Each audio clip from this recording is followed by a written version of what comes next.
Hello student, आज मैं आपको एक्सेल के एमसीक्यू की पीडीएफ यूट्यूब के माध्यम से सेंड कर रहा हूँ।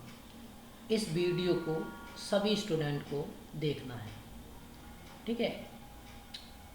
इसमें मोस्टली क्वेश्चन आपको जो एपीएस का एग्ज़ाम है उसमें मिलेंगे और जो हमारा कंप्यूटर एएसआई का एग्ज़ाम है उसमें मिलेंगे और कंप्यूटर ऑपरेटर का जो है एग्ज़ाम है उसमें भी आपको बहुत हेल्पफुल क्वेश्चन इसमें है। आप ये पूरी वीडियो को ध्यान से देखना और सभी को याद करना, ठीक है। उसके बाद देखो हमारा जो पहला वाला क्वेश्चन था, ये पहला क्वेश्चन है हमारा। क्या क्वेश्चन है देखो ध्यान से। Which of flowing tool is your for data analysis. इसका मतलब है डाटा एनालिसिस में कौन से टूल का यूज किया जाता है। तो पहला ऑप्शन है हमारे पास एमएस वर्ड, दूसरा है हमारे पास एमएस एक्सेल, तीसरा है हमारे पास है पावर पॉइंट, चौथा है हमारे पास नन, ठीक है। तो जो हम डाटा एनालिसिस करते हैं किसी भी उसका, तो हम किस में करते हैं भाई। देखो एक चीज़ बताओ, एमएस वर्ड में तो वर्ड की डॉक्यूमेंटिंग होगी, एमएस एक्सेल में डाटा एनालिसिस हम करते हैं। क्या करते हैं? डाटा एनालिसिस करते हैं, ठीक है। तो ये हमारा सेकंड वाला ऑप्शन हो जाएगा। पहले क्वेश्चन का आंसर हमारा ये हो गया। अब देखिए कौन सा आंसर है इसका, ये सेकंड वाला हमारा आंसर है एमएस एक्सेल, ठीक है। अब देखिए दूसरा वाला जो क्वेश्चन है हमारे पास, दूसरा जो क्वेश्चन है, दूसरा क्वेश्चन देखिए क्या है हमारे पास। दूसरा क्वेश्चन ये है हमारे पास, ये which of the following is use to join two or more text string together in MS Excel. MS Excel में दो या दो से अधिक टेक्स्ट स्ट्रिंग को एक साथ जोड़ने के लिए किस फंक्शन का यूज किया जाता है। जब हम फंक्शन आपको पढ़ाए थे तो उसमें हमने किस फंक्शन का यूज किया था, जानते हो आप किस फंक्शन का यूज किया था हमने? दो या दो से स्ट्रिंग को जोड़ने के लिए हम किस फंक्शन का यूज करते हैं? कॉनकेनेट फंक्शन का यूज करते हैं। ये आ जाता है, बहुत अच्छा क्वेश्चन है ये, ठीक है। उसके बाद हमारा जो थर्ड क्वेश्चन है ये हमारे पास, what is the extension of Excel file. Excel file का एक्सटेंशन क्या होता है? तो एक्सेल फाइल का एक्सटेंशन जो हमारा होता है, आपको पता होगा कि एक्सेल फाइल का एक्सटेंशन क्या होता है हमारा, क्या होता है? .xls। ओल्ड में ये चलता है, अगर वो न्यू पूछेगा, मान लो न्यू भी होता है इसमें, तो .xls x और आ जाएगा इसके बाद ये .xls 3 तक हमारा एमएस एक्सेल का एक्सटेंशन था, लेकिन जैसे 7 आया, 7 हो 10 हो, उन सभी का एक्सटेंशन .xlsx होता है। लेकिन इसमें .xls नहीं दे रखा है, तो हम इस पे टिक कर देंगे कि ये हमारा एक्सेल का एक्सटेंशन होता है। नेक्स्ट क्वेश्चन जो हमारा है फोर्थ वाला, ये देखिए, an Excel a workbook is the collection. मतलब इस वर्क में क्या कलेक्शन, वर्कबुक जो होती है एक्सेल की एक कार्य पुस्तिका जिसमें हम कार्य करते हैं, वर्कबुक जिसे बोलते हैं, उसमें क्या चीज़ होती है? तो इसमें क्या है, पहले ऑप्शन में हमारा वर्कशीट है, दूसरे ऑप्शन में क्या हमारा चार्ट है, तीसरे में क्या हमारा वर्कबुक है, चौथे में क्या हमारा वर्कशीट चार्ट है। तो देखो वर्कशीट भी होती है उसमें और चार्ट भी होते हैं, तो हमारा कौन सा ऑप्शन ठीक हो जाएगा? डी ऑप्शन हमारा ठीक हो जाएगा, ठीक है। अब देखिए, अब हमारा जो नेक्स्ट क्वेश्चन है हमारा, ये देखिए, what is the shortcut command to enable filter of selected cell in MS Excel. इसका मतलब है कि एमएस एक्सेल में सेलेक्टेड जो हमारा वो होते फिल्टर होता है, उसकी शॉर्टकट कमांड क्या होती है। तो आपको देखो शॉर्टकट कमांड क्या होती है, कुछ कमांड ऐसी होती है जो आपको प्रैक्टिकली करनी होंगी, ठीक है। जब हम Ctrl+Shift+L करते हैं तो हमारा फिल्टर आ जाता है। तो इसकी जो हमारा क्वेश्चन आंसर होगा पहला वाला सही होगा। कौन सा? Ctrl+Shift+L करने से हमारा फिल्टर आ जाता है, तो पहला वाला ऑप्शन इसका हमारा आंसर सही होगा। नेक्स्ट क्वेश्चन देखिए हमारा कौन सा क्वेश्चन है, अब हमारा 6 क्वेश्चन है। क्या है, which is not an example of DBMS. ये कहता है डीबीएमएस का एग्जाम्पल कौन सा नहीं है। तो डीबीएमएस क्या होता है पहले ये बताओ। डाटाबेस मैनेजमेंट सिस्टम, जिसमें हमारा डाटाबेस रखा जाता है उसको हम डाटाबेस मैनेजमेंट सिस्टम कहते हैं। तो इसमें देखो एसक्यूएल सर्वर है तो डाटा जरूर होगा। जब माई एसक्यूएल ये भी हमारा डेटाबेस होता है। इसमें बोला नोट, एक होता माइक्रोसॉफ्ट आउटलुक, तो माइक्रोसॉफ्ट आउटलुक में भी हमारा क्या होता है, डाटाबेस होता है। तो note example of DB Microsoft Access, यानी कि डीबी देखो माइक्रोसॉफ्ट एक्सेस क्या होता है, आपने एमएस ऑफिस सभी ने देखा होगा, ठीक है। तो उसमें क्या होता है, हमारा एक्सेल होता है और क्या होता है, एमएस वर्ड होता है, एमएस एक्सेस भी उसी में होता है। तो हमारा डीबीएमएस का जो एग्जाम्पल नहीं है। ठीक, नेक्स्ट क्वेश्चन देखिए अब हमारा। तो इसका जो आंसर होगा कौन सा होगा, इसका जो आंसर है हमारा डी आंसर होगा, माइक्रोसॉफ्ट एक्सेस। अब देखो नेक्स्ट क्वेश्चन हमारा क्या है, 7 क्वेश्चन है। क्या है, विच of the following is not a navigate through the hyper media structure. Hyper media structure संरचनाओं के माध्यम से नेविगेट करने के लिए निम्नलिखित में से किसका यूज किया जाता है। तो इसमें जो हम नेविगेट करने के लिए किसका यूज करते हैं, तो ये होता हमारा नोट्स। इसको हम क्या बोलते हैं, नोट्स बोलते हैं, NODS। ठीक है, तो इसका जो 7 क्वेश्चन का आंसर हमारा पहला वाला फर्स्ट वाला होगा। अब देखिए हम नेक्स्ट क्वेश्चन पे जाते हैं। नेक्स्ट क्वेश्चन ये हमारा देखिए आप 8 क्वेश्चन है हमारे पास। क्या है हमारे पास 8 क्वेश्चन, देखिए आप कि ये है कि the column of a Microsoft Access table is known as, मतलब कॉलम को क्या कहते हैं। तो जानते हो आप कॉलम जो वर्टिकल होता है उसको हम कॉलम कहते हैं। तो वो कहता है कि इसको क्या बोलते हैं, इन्वर्टेड रो बोलते हैं, या वर्टिकल सेल बोलते हैं, या रिकॉर्ड बोलते हैं, या हम फील्ड बोलते हैं। तो कॉलम को हम क्या बोलते हैं, फील्ड बोलते हैं। माइक्रोसॉफ्ट एक्सेस टेबल में कॉलम को क्या बोलते हैं, फील्ड बोलते हैं। तो इसका आंसर हमारा कौन सा आएगा, 4th वाला आंसर सही है। अब देखिए नेक्स्ट क्वेश्चन हमारा क्या है, नेक्स्ट क्वेश्चन है हमारा the best application to express a large amount of detail data would be. बड़ी मात्रा विस्तृत डाटा को व्यक्त करने के लिए सबसे अच्छा एप्लीकेशन कौन सा होगा। तो आप जानते हो सबसे अच्छा कौन है भाई, पहला ऑप्शन क्या है, आउटलुक है, लेकिन इसने क्या बोला, बड़ी मात्रा में। दूसरा क्या हमारा एक्सेल है, तीसरा क्या है, वर्ड है, चौथा क्या हमारा नोटपैड है। तो सबसे बड़ा जो हमारा होता है डाटा रहता है किस में रहता है, एक्सेल में रहता है, एक्सेल में रहता है।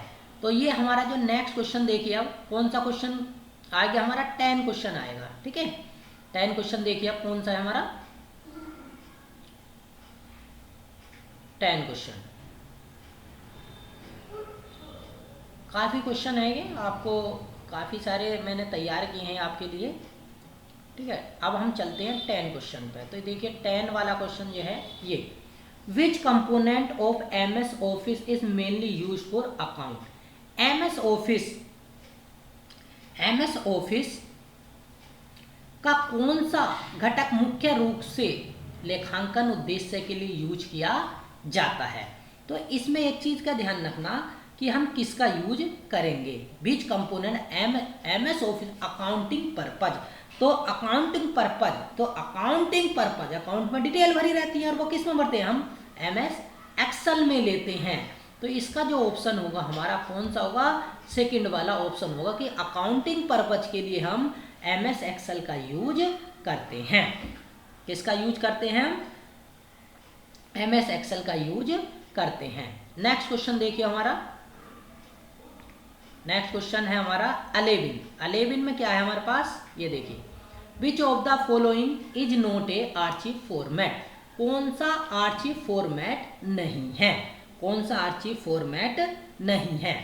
तो आप एक बात बताओ, अगर आपको क्वेश्चन याद भी नहीं है तो भी आप लगा सकते हो भाई ZIP हो गया, जिप हो गया, ठीक है, RAR हो गया, TAR टैग। तीसरा जो दूसरा वाला है हमारे पास क्या है, डॉड XLSX। तो क्या है हमारे पास डॉड XLX, किसका एक्सटेंशन होता है, एक्सेल का एक्सटेंशन होता है। तो भाई जब ये एक्सेल का एक्सटेंशन होता है तो आर्चिव फॉर्मेट का एक्सटेंशन नहीं होगा। तो इसका आंसर हमारा जो आंसर आएगा, कौन सा आंसर ठीक आएगा, इसका आंसर हमारा सेकंड वाला आंसर ठीक होगा, क्योंकि ये किसका एक्सेल का अकाउंट एक्सेल का एक्सटेंशन होता है। अब नेक्स्ट क्वेश्चन हमारा देखिए 12 वाला, ये है वर्कबुक इज बेसिकली रिलेटेड। जो हमारी वर्कबुक है वो किससे रिलेटेड होती है, वर्कबुक हमारी किससे रिलेटेड होती है। तो आप सब जानते हैं भाई वर्कबुक है, वर्कबुक किस में होती है, एक्सेल में होती है। तो किससे रिलेटेड, अगर मैं इस वाले क्वेश्चन की बात करूं तो वर्कबुक किससे रिलेटेड होती है, MS एक्सेल से रिलेटेड होती है। ठीक है, अब देखिए हमारा ये 13 वाला क्वेश्चन है। 13 क्वेश्चन देखिए आप, MS एक्सेल में बनाई गई फाइल को क्या कहते हैं, MS एक्सेल में बनाई हुई फाइल को क्या कहते हैं। तो पहले एक चीज बताइए, जब हम MS एक्सेल में फाइल बनाते हैं तो उसको क्या कहते हैं। इसने बोला ग्रिड कहते हैं, उसने बोला डाटाबेस कहते हैं, उसने बोला वर्कशीट कहते हैं, उसने बोला वर्कबुक कहते हैं। तो जब हम इसमें MS एक्सेल में फाइल बनाते हैं तो उसको क्या कहते हैं, वर्कबुक कहते हैं। तो इसका आंसर कौन सा हो गया, हमारा डी वाला आंसर हो गया। अब ये देखिए 14, a doughnut chart is Excel is similar to, किसके सिमिलर होता है। तो ये कह रहा है बबल चार्ट के सिमिलर होता है, बार चार्ट के सिमिलर होता है, स्कैटर चार्ट के सिमिलर होता है। तो जो डेगनेट सेट होता है हमारा, तो वो चीज होता है इसके पाई चार्ट के सिमिलर होता है। ठीक है, नेक्स्ट वाला देखो क्वेश्चन हमारा क्या है, ये देखिए MS वर्ड 2003 में एक स्प्रेडशीट में अधिकतम कितने कॉलम होते हैं। तो एक चीज का जब तुम वहां पे एग्जाम में बैठोगे तो एक 2003 होता है, एक 2007 होता है। तो 2003 में पूछ रहा है, ध्यान से इस क्वेश्चन को करते समय तुम्हें ध्यान रखना पड़ेगा कि क्वेश्चन क्या है, किस में पूछा उसने। तो ये पूछा MS वर्ड 2003 में एक स्प्रेडशीट में कितने अधिकतम कॉलम होते हैं। तो 7 जैसे ये आ जाता है तो सबको पता होना चाहिए कि कितने होते हैं, हमारे 256 होते हैं। ठीक है, ये किसकी बात कर रहे हैं हम, MS वर्ड 2003 की बात कर रहे हैं। अब नेक्स्ट जो हमारा क्वेश्चन है, ये देखिए next question, how many maximum colon. अब देखो यहाँ पर 2007 की बात कर रहे हैं, किसकी बात कर रहे हैं हम, 2007 की बात कर रहे हैं। तो 2007 में कितने होते हैं हमारे, ध्यान से देखना क्वेश्चन को। 2007 में हमारे जो कॉलम होते हैं कितने होते हैं, 16,384 कॉलम होते हैं स्प्रेडशीट में। ठीक है, कितने होते हैं, 16, ये हमारा सी वाला 16,384 कॉलम हमारे स्प्रेडशीट में होते हैं 2007 में। अब ये जो नेक्स्ट क्वेश्चन है हमारा, नेक्स्ट देखो, how many maximum row in one spreadsheet in MS Word 2003। MS Word 2003 में कितनी हमारी रो होती थी मैक्सिमम। तो आपको ध्यान होगा 3 और 7 का हिसाब चल रहा है यहाँ पे। तो कितना होता है, पहला 65,536 हमारी रो होती थी 2003 में। नेक्स्ट क्वेश्चन देखिए, नेक्स्ट क्वेश्चन में क्या है हमारे पास, आपके इन्होंने 7 बोल दिया। How many maximum row in one spreadsheet in MS Word 2007। तो MS वर्ड 2007 में अधिकतम कितनी पंक्तियां होती हैं। तो आप सभी को याद होगा, इसमें मैं समझता हूं कि सभी ने इस पे वर्क किया होगा। 10,48,576 हमारी स्प्रेडशीट में अधिकतम पंक्तियां होती हैं। कितनी होती हैं, 10,48,576 हमारी पंक्तियां होती हैं। ठीक, अब हमारा जो 19 क्वेश्चन है, ये तो हो गया हमारा 19। देखिए 19 में कहता है MS एक्सेल क्या है। तो पहला बोला इसने MS एक्सेल क्या है, फाइनेंशियल प्लानिंग पैकेज, भाई है नहीं।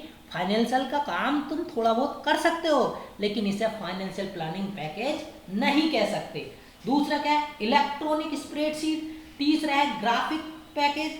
चौथा है डाटाबेस मैनेजमेंट पैकेज। तो इसमें क्या है हमारा, इलेक्ट्रॉनिक स्प्रेडशीट। क्या आया भैया, एक्सेल क्या है, इलेक्ट्रॉनिक स्प्रेडशीट है। तो इसका जो आंसर हमारा होगा कौन सा होगा, आप सब अब जब मैंने बोल दिया है तो सेकंड वाले को हम टिक कर देते हैं। नेक्स्ट वाला जो क्वेश्चन है हमारा, नेक्स्ट कौन सा 20, ये क्या बताते हैं, एक्सेल में स्क्रॉल करते समय भी शीर्षक जो हेडिंग होता है उसको दृश्यमान बनाने के लिए किसका यूज किया जाता है, किसका यूज किया जाता है। ये देखिए क्वेश्चन हमारा। तो अब इसमें हम ये क्वेश्चन में किसका यूज करते हैं, किसका यूज करते हैं भाई, फ्री पेन का यूज करेंगे, पैराडॉक्स का यूज करेंगे, फिक्स पेन का यूज करेंगे, ठीक है ना। तो इन चारों में से ये बताना रहता है हमें कि स्क्रॉल करते समय हम एक्सेल में एक चीज का और ध्यान रखना, वर्ड एक्सेल सब होते हैं, तो किसका यूज करते हैं हम, फ्री पेन का यूज हम करते हैं, फ्री पेन का यूज हम करते हैं। अब नेक्स्ट वाला जो क्वेश्चन होता है हमारा क्या है, देखिए इन एक्सेल, हमारे पास ये था ध्यान से, इन एक्सेल में, in Excel tiny chart place in single cell are card. जो टीनी चार्ट होता है हमारे पास वो कहाँ पे हम इसे रखते हैं, तो जो टीनी चार्ट होता है उसको हम कहते हैं स्पार्क लाइन एक्सेल में, ठीक है। In Excel tiny chart place in single cell are called sparkline. क्या बोलते हैं हम, स्पार्क लाइन। तो ये जो हमारा ऑप्शन जो हमारा आंसर होगा हमारा, स्पार्क लाइन पे हम क्या कर देंगे, टिक कर देंगे, स्पार्क लाइन पे हम क्या कर देंगे, टिक कर देंगे। नेक्स्ट देखिए हमारा, नेक्स्ट है 22 क्वेश्चन। एमएस एक्सेल में, ध्यान से देखना, एमएस एक्सेल में cancel button located in app कहाँ पे, कहाँ स्थित होता है, टूल बार में होता है, मेन्यू बार में होता है, टाइटल बार में होता है, और क्या होता है हमारा, फॉर्मूला बार में होता है। तो इसका आंसर हमारा क्या होगा, फॉर्मूला बार होगा। इसका आंसर क्या होगा हमारा, फॉर्मूला बार होगा, ठीक है। नेक्स्ट क्वेश्चन देखिए हमारा 23 क्वेश्चन देखिए, निम्न एक्सेल में निम्न से क्या बनाया जा सकता है। ये सभी जानते हैं, इसमें कोई पूछने वाली बात नहीं है भाई। Line graph, pie chart, only line graph, और ये तीसरा क्या, bar chart, line graph, pie chart, ये हम इसमें एक्सेल में सभी बना सकते हैं। तो हमारा जो ऑप्शन होगा सी वाला ठीक होगा, bar chart, line graph, pie chart, ये हम एक्सेल में बना सकते हैं। अब ये देखिए नेक्स्ट हमारा 24 ये क्वेश्चन है हमारा, ये देखिए आप, द इंसर्शन ऑफ रो और column is known as intersection of row और कॉलम। तो एक्सेल में इंटरसेक्शन रो और कॉलम को हम क्या कहते हैं, तो सब जानते हैं जब हम रो और कॉलम का इंटरसेक्शन होता है तो उसको हम क्या बोलते हैं, सेल बोलते हैं। क्या बोलते हैं, सेल बोलते हैं। तो इसका जो ऑप्शन होगा हमारा सेकंड वाला ऑप्शन होगा, ठीक है। नेक्स्ट वाला जो हमारा ऑप्शन है इसमें, नेक्स्ट वाला क्वेश्चन जो हमारे पास है ये देखिए, अब हमारा क्वेश्चन आएगा 25 क्वेश्चन होगा इसमें। देखिए थोड़ा सा मैं ऊपर कर देता हूँ इसे, देखिए अब दिख जाएगा। By default how text is horizontally align inside a cell in Excel. इसका मतलब है कि जो बाय डिफॉल्ट हमारे पास टेक्स्ट होता है, टेक्स्ट उसका बाय डिफॉल्ट अलाइनमेंट कौन सा होता है, तो उसका जो बाय डिफॉल्ट अलाइनमेंट होता है उसको वो होता है हमारे पास लेफ्ट अलाइनमेंट। किसका, टेक्स्ट का। अगर यहाँ पे डिजिट होता, ध्यान से देखना, डिजिट होता तो उसमें बाय डिफॉल्ट राइट होता है, और टैक्स होता है तो इसमें बाय डिफॉल्ट लेफ्ट अलाइनमेंट होता है। तो टैक्स है तो कौन सा अलाइनमेंट होगा हमारा, लेफ्ट अलाइनमेंट होगा। पहला वाला ऑप्शन इसमें ठीक हो जाएगा। नेक्स्ट वाला देखो, अभी तक एमएस एक्सेल में एक सेल में अधिकतम कितने अक्षर होते हैं। हम किसकी बात कर रहे हैं, देखो ध्यान से ये भी देखना तुम्हें, 2013 की बात कर रहे हैं कि इसमें कितने अक्षर होते हैं। तो आप जानते हो कितने अक्षर होते हैं, ये होते हैं हमारे 32,767 अक्षर होते हैं। एक सेल में अधिकतम कितने अक्षर लिख सकते हैं, 32,767 एक सेल में हम इतने लिख सकते हैं, इतने अक्षर लिख सकते हैं। ठीक है, नेक्स्ट क्वेश्चन देखिए हमारा, एक्सेल में स्क्रॉल करते समय, ध्यान से, एक्सेल में स्क्रॉल करते समय, एक्सेल में स्क्रॉल करते समय भी हेडिंग को दृश्यमान बनाना का यूज करके किया जाता है। तो जैसे स्क्रॉल कर रहे हैं हम, ठीक है, और ऊपर के हेडिंग है उसको हमें दृश्यमान करना है। ध्यान से देखना कि भाई उसको हमें दृश्यमान करना है, तो दृश्यमान करने के लिए हम किसका यूज करते हैं, क्या करते हैं, फ्रीज प्लेन करते हैं। अगर हम उसे फ्रीज कर दें तो ऊपर वाली चीज़ें हमारी कहीं नहीं जाएंगी, तो उसके लिए हम क्या करते हैं, उसको फ्रीज कर देते हैं। अगर हमने जैसे फ्रीज कर दिया तो हमारा ऊपर की लाइन आपको दिखती रहेगी। ठीक है, तो इसका ऑप्शन कौन सा होगा, हमारा फ्रीज पेन होगा। अब देखिए हमारे पास नेक्स्ट क्वेश्चन है हमारा, ये default alignment of the numbering data in MS Excel, ये मैंने अभी आपको बताया था। देखो अब का आ गया इसमें नंबर, के क्या है हमारा नंबर। तो नंबर के लिए हमारा कौन सा अलाइनमेंट होता है, राइट अलाइनमेंट होता है। अगर यहाँ पे ही टैक्स होता तो टैक्स में हम लेफ्ट करते हैं और नंबर में हम राइट करते हैं। ठीक है, नेक्स्ट क्वेश्चन देखिए हमारा, अब हमारा कौन सा आएगा 29 क्वेश्चन, कौन सा आएगा हमारा 29 क्वेश्चन। अब देखिए आप 29 क्वेश्चन, ये आ गया हमारा 29 क्वेश्चन। ठीक है, the default alignment of text in MS Excel, text है मैंने बताया था, देखो अभी लेफ्ट होगा, क्या होगा इसका लेफ्ट। जब हम टैक्स लिखते हैं तो उसका डिफॉल्ट अलाइनमेंट हमारा लेफ्ट होता है। ठीक है भाई, लेफ्ट होता है। नेक्स्ट क्वेश्चन देखिए हमारा, जो नेक्स्ट क्वेश्चन आया हमारा, द डिफॉल्ट ओरिएंटेशन,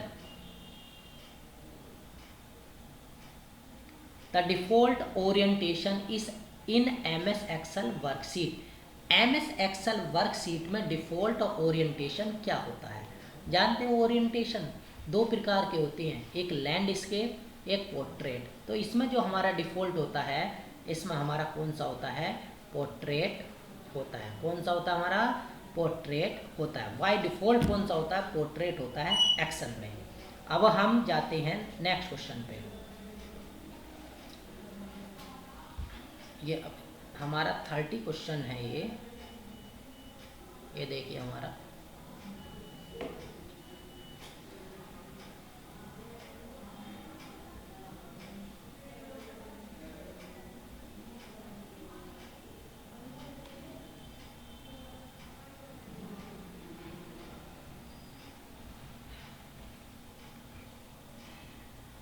ये देखिए 30 क्वेश्चन। तो डिफॉल्ट ओरिएंटेशन हमारा होता है पोर्ट्रेट। तो आज हम इस वीडियो में आपको 30 क्वेश्चन समझाए हैं, जो आगे के क्वेश्चन हैं उन्हें हम नेक्स्ट वीडियो में आपको समझाएंगे। ठीक है, सारे क्वेश्चन आपको कंटिन्यू देखने हैं, और एक चीज़ का ध्यान रखिए, चैनल को सब्सक्राइब करना ना भूलें। जो कैरियर बोध हमारा संस्थान है उसके चैनल को आप सब्सक्राइब करें, जिससे आपको न्यू अपडेट मिलती रहेंगी, जो हम वीडियो आपको सेंड करेंगे।